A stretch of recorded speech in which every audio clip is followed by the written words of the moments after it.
I'm Aimee, and today I am so excited to tell you all about a new feature that will allow you to find cemeteries a little differently and find your family within them. When people think of cemeteries in relationship to genealogy, they think of Find a Grave or Billion Graves, which are both fantastic websites. But FamilySearch has released a new feature that is really cool because not only does it tell you about cemeteries in a particular area, but it also tells you if you have family within that cemetery, if you have a family tree on FamilySearch. But if you don't have a FamilySearch account, if you haven't contributed to the FamilySearch family tree, you can still use this. Because I know some people don't want to be involved in the FamilySearch family tree, and they have various reasons, and that's fine. But this website can still be helpful to you, whether you're doing research on somebody or whether you're on site and you want to see some information.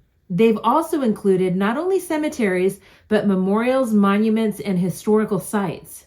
I'm really excited about this feature, so let me show you all about it and then you can see what you think. Here's the site, and I will tell you that right now, I don't know how to get to it from the FamilySearch general website because they haven't decided as of the time of filming this video. So it's probably going to be maybe under the search tab, but they're not quite decided yet. But the link to find it is going to be in the show description below. So check that out and you can go straight to the website. It's really a pretty cool place. When you first pull it up, what you're seeing are all of the different cemeteries, monuments, and memorial sites that they have. And you can see they've already got some all around the world. Now they're working on extending this and having more and more. They're having 11 sites filter into this, and that includes Find a Grave, Billion Graves, and other sites. So, but there is kind of one caveat. The only people that are included in this site are people that are found in the FamilySearch family tree. So that does affect something. Let me explain to you better what I'm talking about. So I'm going to go to the Salt Lake City Cemetery and in Salt Lake City, Utah, and I start typing it in and then I can click here, or I could zoom in on the map, but I'm actually finding that at this point kind of a little cumbersome. I'm going to show you that in just a minute, but let me go to the Salt Lake City Cemetery first. And the cemetery contains over 130,000 graves. Now, this is one of the locations where it will tell me the people related to me. See this right here? So cool. Now, how many times have you gone to a cemetery and you found a family member, like you've been traveling, and you find a family member and then you go home and you later on find out that there were other family members that were in that cemetery and you miss them? That is such a bummer, especially if you've been traveling. Now, this could help you overcome that. So I really like this. So this tells me the relatives that I have, they're in the Salt Lake City Cemetery. I don't really have a ton of really close relatives, but let me show you how that works. So if I click on my third cousin 4 times removed, Sarah Bowen Estabrook, I get this page where it says her birth, her death, and then I can go to sources or memories or something like that, which is great if I want to maybe see other pictures of her or something like that. I can look at her tree. I can look at her person in FamilySearch.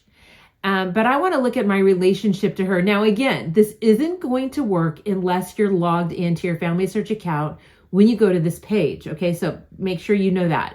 So if I go to this relationship, then I see that we're pretty distantly related, which I would expect because I don't have any direct ancestors that were Mormon pioneers. I really love this. I think it's so great to be able to see the different people that you're related to. Now, if I unclick the people related to me, we're going to see that there's a little over 79,000 people found. But up here, we know there's over 130,000 graves. Why the discrepancy? Well, the reason for that is that not all of the people that are found in the Salt Lake City Cemetery are in the FamilySearch tree. So FamilySearch, it's not available yet, but FamilySearch is working on a little button where if you see a grave of somebody that is not in the FamilySearch tree, you can upload their information into the FamilySearch tree. And so that's a great way to add them in. Now, that won't necessarily add relationships and stuff like that unless you take the time to do that, but you don't have to. Now, currently, there are only 4 sites which show the people related to me. So if you go to a different cemetery or a different memorial and you're not seeing that button, it's because it's not yet been incorporated. But I've been assured by the guy that's majorly involved in this that they're hoping to have that button available on all of the sites in about 6 months. So it's coming. So be a little patient with that feature. And let me point out that this Visit the Salt Lake City Cemetery website, you can go straight to that website, and then you can take a look at the Salt Lake City Cemetery website.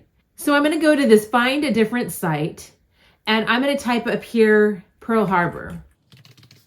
And again, I'm finding that right here. So now I'm at the Pearl Harbor site, and I can visit the Pearl Harbor website. And here I have the people related to me as well. This shows you I have 24 relatives that are connected to this location. I don't have anybody really close, but I think that's really amazing to have that information here. So I think that's really cool. Now, what about these sites that are not yet having the people related to me feature? All right, so if I want to zoom in, I can look at this on a map. So if you're traveling, then you can kind of see what's around you. Let me show you what I'm talking about. I'm just going to kind of zoom in on Nebraska. And as I'm moving in, I'm seeing more and more different places. And so if I select one of them, then that cemetery is going to come up. And I could zoom in further, and then more of the red dots will appear because, you know, when there's the number 2, there's 2 that are fairly close together. But so I want to look at this Hillcrest Cemetery in Thedford, Nebraska.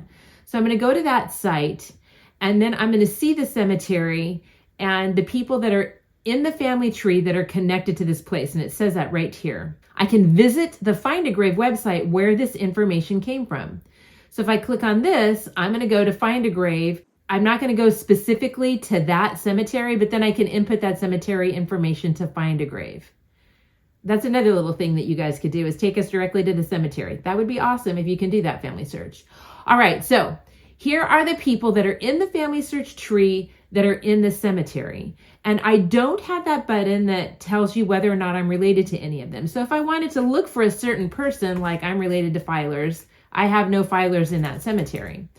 But I can click on one of these people, and I can, if I view my relationship to her, I can click on that, and it will tell me whether or not I have a relationship if I'm in doubt.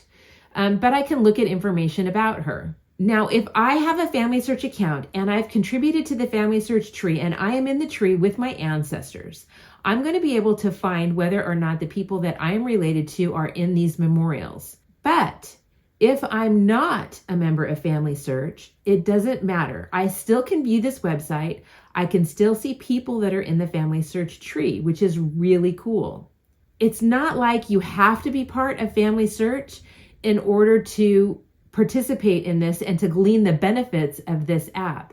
And the reason is FamilySearch wants to help us remember people.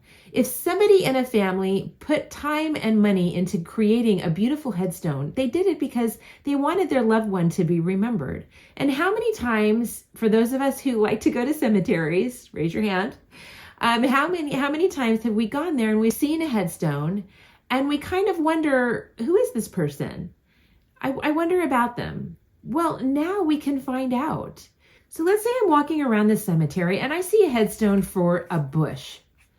And so I can just type in Bush, and then I can see that Julius John Henry Bush is in this cemetery. He died at age 27. There are a couple of memories about him.